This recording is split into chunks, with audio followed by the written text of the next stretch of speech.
Mother Nature can be terrifying, and sometimes she shows just how merciless she can be. Throughout history, there have been natural disasters so catastrophic that they reshaped entire regions, leaving behind staggering death tolls and unimaginable destruction. From raging cyclones and earthquakes that swallowed cities, to volcanic eruptions and wildfires that turned towns to ash, these events remind us how fragile human life can be against the forces of nature. Exploring the scariest natural disaster deaths of all time isn't just about numbers. It's a glimpse into stories of survival, loss, and the raw power of our planet. The 1970 Bhola cyclone didn't show up like the kind of dramatic music and obvious warning signs. It was much quieter than that, which somehow makes it even more unsettling. In November 1970, people living in the coastal areas of East Pakistan, now Bangladesh, were just going about their normal routines. Families were settling in for the evening, fishermen were wrapping up their day, and life felt as ordinary as it always did in that region. The problem was, no one really understood what was heading straight toward them. Warnings were limited, communication wasn't great, and for many people the idea of a cyclone this powerful simply didn't feel real. Then the storm arrived, and it wasn't just about strong winds or heavy rain. The real danger came from the massive wall of water that followed, a storm surge that moved inland in the dark, fast and unstoppable, swallowing entire villages before people had time to react. Once that water hit, everything changed within hours. Homes built from mud and bamboo didn't stand a chance, and entire communities were quite literally erased overnight. Imagine going to sleep in a village full of life and waking up to nothing recognizable around you. Survivors later described it as if the world had just vanished in front of them. The geography made things even worse, since the region is basically flat delta land, which meant the water didn't just stop at the coast, it kept going, flooding everything in its path. Crops were destroyed, livestock was lost, and clean drinking water became almost impossible to find. And because there weren't enough shelters or evacuation systems in place, most people had nowhere safe to go even if they had known what was coming. By the time the cyclone passed, the scale of destruction was almost impossible to process. Entire villages were gone, families were separated in seconds, and the death toll, estimated between 300,000 and 500,000,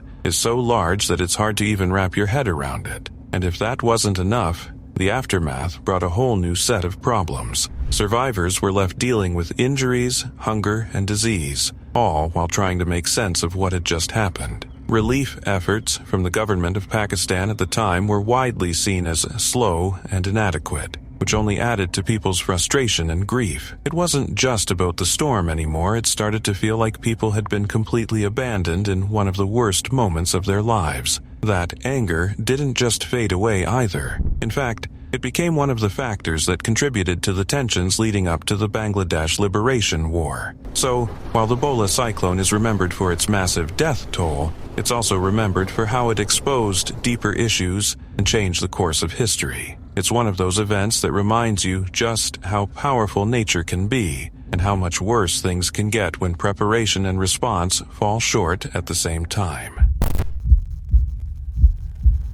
November 13th, 1985, started like any other day in Colombia, but by nightfall the peaceful town of Armero would be gone, buried beneath a river of mud and devastation. The culprit was Nevado del Ruiz, a seemingly calm volcano that had been silently brooding for years. On that fateful day, the volcano erupted, and although the explosion itself was moderate, it unleashed a far deadlier force: lahars, massive volcanic mudflows. Unlike lava, which creeps in and gives people some time to escape, lahars behave like unstoppable rivers of cement, racing down the valleys with terrifying speed.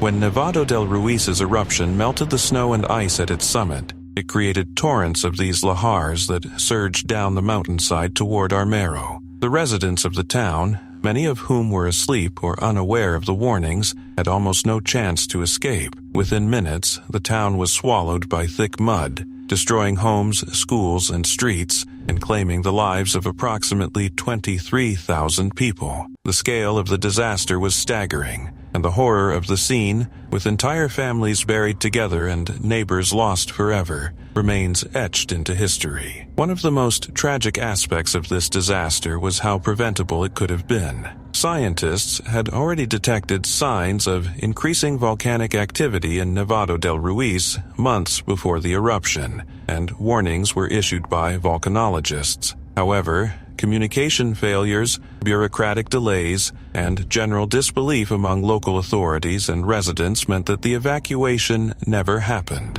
When the lahars came, people were unprepared, and the town, located on the river's path, was literally in the line of fire, or in this case, mud. The Armero tragedy stands as a grim reminder of how human error and inaction can amplify the deadliness of natural disasters. The event also reshaped the way the world thinks about volcanic risk, emergency response, and disaster preparedness. After Armero, Colombia and other nations began implementing better early warning systems, evacuation planning, and public education about natural hazards. But the lessons came at a devastating human cost. The physical force of the lahars was immense, traveling at speeds faster than a running human and carrying debris like trees, rocks, and shattered buildings. The mud flows left almost nothing untouched. Armero, a town of roughly 28,000 people, was almost entirely destroyed. Survivors reported scenes of utter chaos,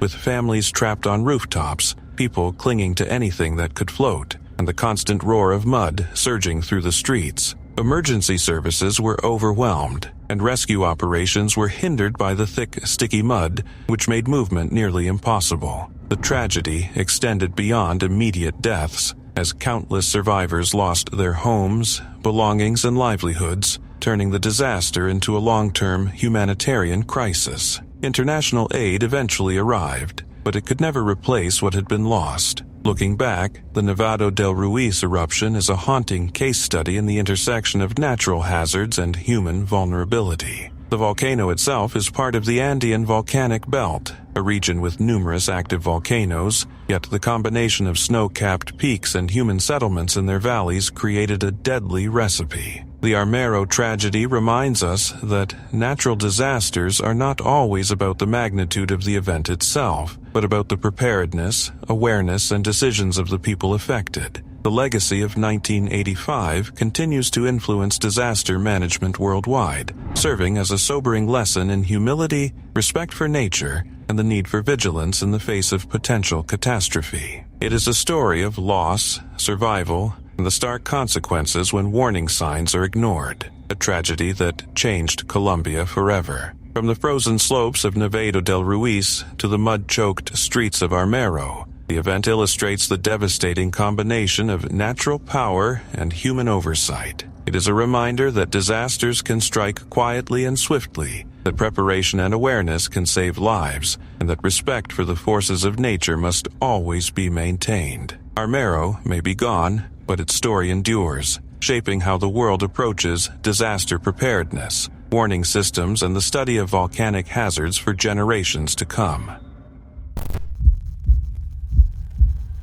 On January 12, 2010, Haiti experienced one of the most devastating natural disasters in modern history. At 4:53 p.m., a magnitude 7.0 earthquake struck near the town of Léogâne, just 25 kilometers west of the capital, Port-au-Prince. The earthquake lasted only about 35 seconds, but its impact was catastrophic. Port-au-Prince, a city already struggling with poverty and weak infrastructure, was almost completely destroyed. Buildings collapsed like dominoes, roads cracked and split apart, hospitals and schools were flattened, and government buildings crumbled under the force of the tremor. For hundreds of thousands of people, there was no time to escape. Families were buried under rubble, and neighbors became first responders, digging through debris with bare hands in desperate attempts to save loved ones. The human toll was staggering. Estimates suggest that over 200,000 people died, hundreds of thousands were injured,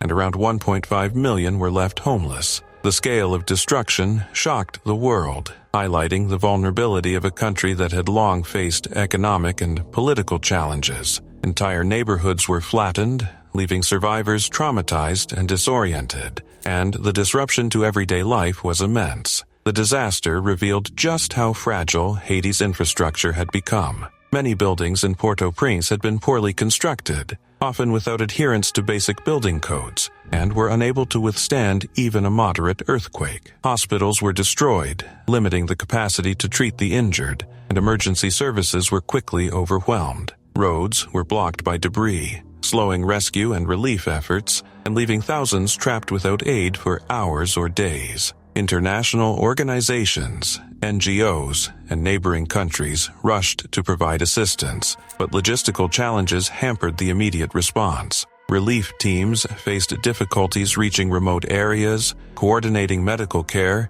distributing food and water, and providing shelter for those who had lost everything. In the midst of this chaos, ordinary Haitians demonstrated remarkable resilience, helping neighbors, sharing resources, and maintaining hope under impossible circumstances. Their courage and determination became a lifeline for many, showing how communities can come together in the most extreme situations. The aftermath of the earthquake was as challenging as the quake itself. Temporary shelters, often overcrowded and lacking sanitation, became home for millions. A cholera outbreak later emerged, further straining the country's fragile health system. Education was disrupted as schools were destroyed, and economic activity slowed dramatically due to the loss of businesses, offices, and infrastructure. Despite the global attention and massive aid efforts, recovery was slow, and many communities remained vulnerable for years. Yet, amid the devastation, there were stories of courage and perseverance.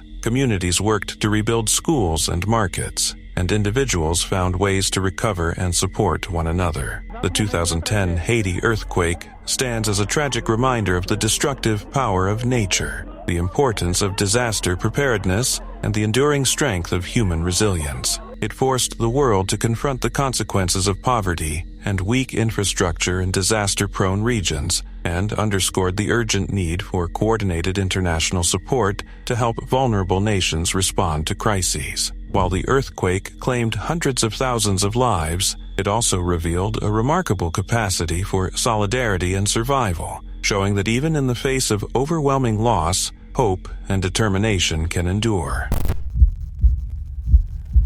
When Cyclone Nargis began forming over the warm waters of the Bay of Bengal in late April 2008, it did not immediately appear to be the kind of storm that would leave a lasting scar on history. But within days it evolved into one of the deadliest natural disasters ever recorded. By the time it made landfall on May 2nd, it had intensified into a powerful cyclone, heading directly toward Myanmar, particularly the densely populated and low-lying Irrawaddy Delta. This region, crisscrossed with rivers and filled with small villages, was especially vulnerable due to weak infrastructure and limited disaster preparedness. While strong winds caused significant destruction, tearing apart homes and uprooting trees, the greatest danger came from the massive storm surge that followed. Walls of seawater, estimated to be over 12 feet high, pushed inland with overwhelming force, flooding vast areas within minutes. Entire communities were caught off guard, with little time to escape, and many people were unable to reach higher ground before the water engulfed everything in its path. As the surge swept through the delta, it did not simply damage structures but completely erased them, along with roads, crops, and sources of livelihood. Survivors later recounted desperate moments of clinging to trees or debris as powerful currents carried away homes and family members. Communication systems collapsed, isolating entire regions and making it extremely difficult for authorities and aid organizations to assess the scale of the disaster in real time. In the days that followed, the true extent of the devastation slowly became clear. The death toll rose to around 138,000 people, with many more reported missing, making Cyclone Nargis one of the deadliest cyclones in modern history. Beyond the immediate loss of life, millions were displaced, left without shelter, clean drinking water, or access to medical care. The destruction of farmland and food supplies created a severe humanitarian crisis, forcing survivors to depend on limited and delayed relief efforts while struggling with hunger, exposure, and trauma. The aftermath of the cyclone was further complicated by delays in the delivery of international aid, which significantly worsened the situation on the ground. Despite global willingness to provide assistance, restrictions slowed the entry of foreign relief teams and supplies during the most critical period. This delay meant that many survivors who might have been saved succumbed to injuries, infections, or lack of basic necessities. In addition, stagnant floodwaters and overcrowded conditions increased the risk of disease outbreaks, adding another layer of suffering to an already devastated population. Over time, Cyclone Nargis became more than just a natural disaster. It became a stark example of how vulnerability, limited preparedness, and slow response can amplify the impact of such events. The tragedy highlighted the urgent need for stronger early warning systems, better infrastructure, and improved coordination between governments and international organizations. Even years later, the memory of the cyclone continues to serve as a powerful reminder of the human cost of disasters and the importance of timely action in saving lives, especially in regions that remain at high risk from similar events in the future. The Peshtigo fire struck on the night of October 8, 1871, and it remains the deadliest wildfire in United States history, though it is often overshadowed by the Great Chicago Fire, which occurred on the same night. In the days leading up to the disaster, the region around Peshtigo, Wisconsin, had been suffering from a severe drought, leaving forests, fields, and towns exceptionally dry and vulnerable. Small fires set intentionally for clearing land and logging operations had been burning quietly, a routine practice at the time that went largely unnoticed. However, strong winds suddenly swept through the area, turning these scattered fires into a massive, uncontrollable inferno. What unfolded was not a typical forest fire, but a firestorm so intense that it essentially created its own weather system. Survivors later described roaring winds, spinning columns of flame, and an intense heat that made the air almost unbreathable. The fire spread with terrifying speed, consuming everything in its path and leaving residents with almost no time to react. Entire communities were engulfed within hours, and the sheer force of the flames caused buildings to vanish, trees to explode, and the ground itself to appear as though it were burning. The human toll of the Peshtigo fire was catastrophic. Estimates suggest that between 1,500 and 2,500 people lost their lives, although the exact number may never be known because entire families and towns were obliterated. People fled in panic toward rivers and streams, hoping to escape the advancing fire, but even the water offered only limited safety. The heat from the fire was so extreme that it raised the temperature of nearby rivers, and smoke and embers created a suffocating atmosphere that made survival difficult. First-hand accounts describe people being incinerated almost instantly, and the devastation left survivors traumatized and communities decimated. Homes, businesses, churches, and schools disappeared entirely,